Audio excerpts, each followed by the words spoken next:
اللہ رب العالمین قرآن کریم فرقان حمید میں ارشاد فرماتا ہے انما یخشی اللہ من عبادہ العلماء۔ اللہ تعالیٰ ارشاد فرماتا ہے اللہ کے بندوں میں سے وہی ڈرتے ہیں،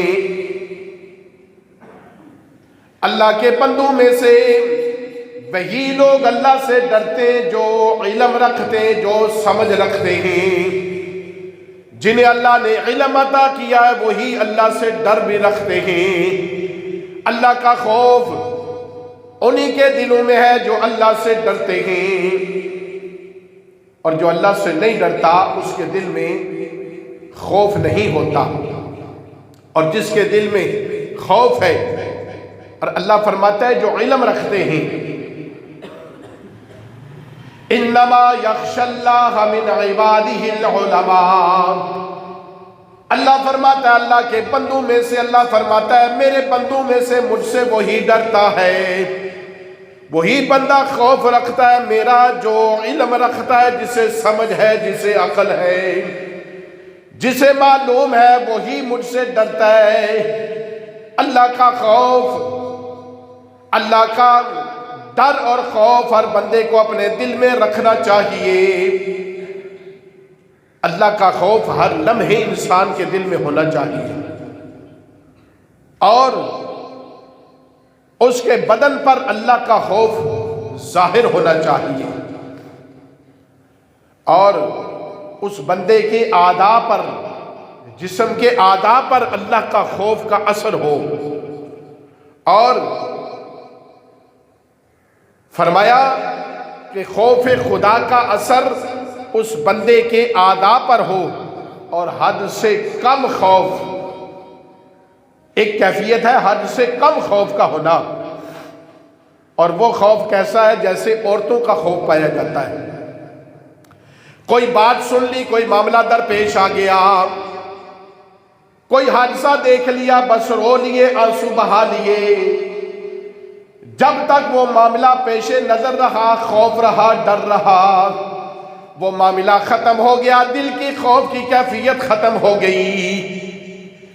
یہ ہے حد سے کم والا خوف، اور ایک خوف ہے جو حد سے بڑھ کر خوف ہو جاتا ہے۔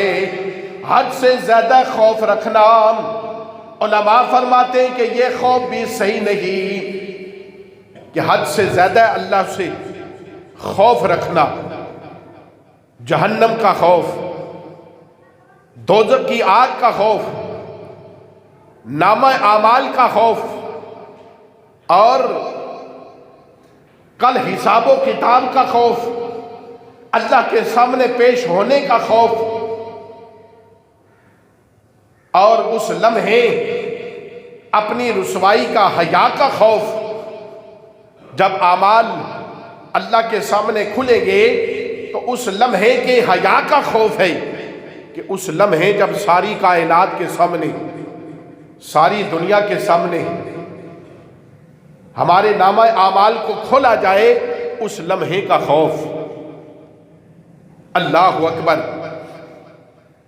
امام الانبیاء صلی اللہ تعالی علیہ وسلم نے ارشاد فرمایا، یاد رکھو اللہ کا خوف حکمت اور دانائی کی بنیاد ہے۔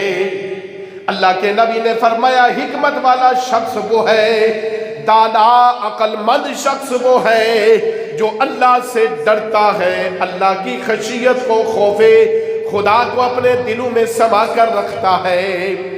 امام الانبیاء صلی اللہ تعالی علیہ وسلم نے ارشاد فرمایا تم میں سے سب سے زیادہ عقل مند شخص وہ ہے جو اللہ سے زیادہ خوف رکھنے والا ہو۔ وہ سب سے بڑا دانا ہے، عقل مند ہے۔ عقل مند انسان ہے وہ جو اللہ کا خوف رکھتا ہے، اور اللہ نے جن چیزوں کے کرنے کا حکم دیا اور جن چیزوں کے کرنے سے روکا، وہ شخص اس پر غور کرتا ہے کہ کن چیزوں سے میرے رب نے منع کیا ہے وہ رک جاتا ہے، اور کن چیزوں کے کرنے کا رب نے حکم دیا ہے وہ ان کاموں کے کرنے پر سبقت حاصل کرتا ہے۔ جن کاموں سے روکا وہ اللہ کا خوف ہوگا تو تبھی یہ کام کرے گا نا. خوف خدا ہوگا جبھی وہ اللہ کے بتائے ہوئے راستے پر چلے گا، اور اللہ جس کام سے منع کرتا ہے وہ اس کام سے رکے گا.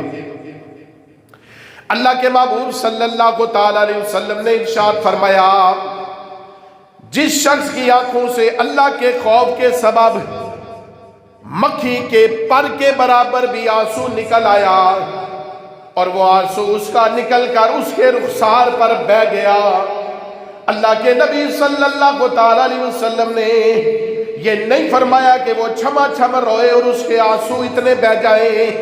نہیں، اللہ کے محبوب نے فرمایا جس کا دل سخت ہو، جسے رونا نہ آتا ہو، وہ اتنا خوف خدا کی وجہ سے اللہ کے ڈر سے اتنا رو لے جتنا مکھی کا پر ہوتا ہے، اور اتنا آنسو اس کے آنکھ سے چھلک جائے، نکل جائے جتنا مکھی کا پر ہے، وہ آنسو بہ کر اس کی رخسار تک آ جائے.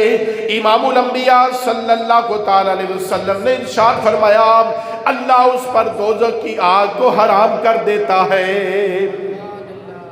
اس پر دوزخ کی آگ حرام ہے کہ جو اتنا سا رو لے. اللہ اکبر. اللہ رب العالمین ہمیں وہ آنکھیں عطا فرمائے، وہ دل عطا فرمائے جو اللہ کے خوف سے روئے.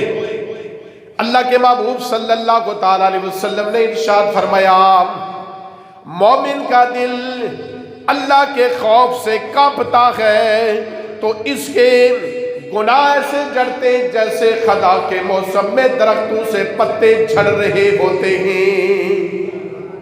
بس اس کی رحمت تو قریب ہے نا بندے کے، بس بندہ اس کی بارگاہ میں ایک دفعہ آ جائے، صدقے دل سے روئے، اللہ سے معافی مانگے. اللہ کے نبی نے ارشاد فرمایا، جو اللہ کا خوف اپنے دل میں رکھتا ہے اور روتا ہے، اللہ کے خوف سے جو شخص کانپ جاتا ہے، اللہ اس کے گناہوں کو درختوں کے پتے جیسے گرتے ایسے اس کے گناہ اس کے جسم سے جڑ جاتے ہیں.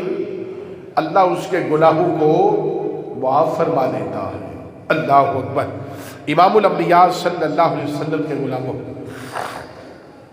سیدنا صدیق اکبر رضی اللہ تعالی عنہ کہتے ہیں کہ اللہ کے خوف سے آپ فرماتے ہیں کہ بندے کو رونا چاہیے، اللہ کے خوف سے روئے، اور اگر اسے رونا نہ آئے، اگر اس پر کوئی کیفیت طاری نہ ہو، اگر وہ نہ روئے، تو سیدنا صدیق اکبر رضی اللہ تعالیٰ عنہ کہتے ہیں وہ رونے جیسی شکل بنا لے. وہ کم سے کم اتنا کرے کہ اللہ کی بارگاہ میں رونے جیسی شکل بنا لے. اللہ اکبر. اور جس کا دل نرم ہے، جس کا دل اللہ کے خوف سے روتا ہے، تڑپتا ہے، اس کے تو عظمت کا عالم کیا ہے. وہ تو ہر لمحے ہی اللہ کی بارگاہ میں خوف رکھتا ہے، اللہ کی بارگاہ سے ڈرتا ہے. حضرت کعب بن اخبار رضی اللہ تعالی عنہ آپ فرماتے ہیں مجھے قسم ہے اس رب ذوالجلال کی جس کے قبضہ قدرت کی میں میری جان ہے. آپ فرماتے ہیں جس رب کے ہاتھ میں میری جان ہے، اس رب کی قسم کہ جو شخص روتا ہے اور وہ شخص روئے اور روئے اللہ کے خوف سے اور اس کے آنکھوں سے آنسو بہیں. کہتے ہیں کہ اللہ کے خوف سے روؤں اور میری آنکھوں سے آنسو بہ جائے تو آپ فرماتے ہیں کہ پہاڑ جتنا سونا صدقہ کرنے سے یہ افضل اور بہتر ہے. ایک جانب تم پہاڑ جتنا صدقہ اللہ کی بارگاہ میں کرو اور دوسری جانب تم اللہ کی بارگاہ میں رو اور تمہارے آنسو بہ جائیں. یہ آنسو تمہارے اتنے قیمتی ہیں، اتنے اچھے ہیں، اللہ کی بارگاہ میں اتنے مقبول اور منظور ہیں کہ رب ذوالجلال کی بارگاہ میں پہاڑ جتنا سونا صدقہ کرنے سے کہیں زیادہ یہ بہتر اور افضل ہے.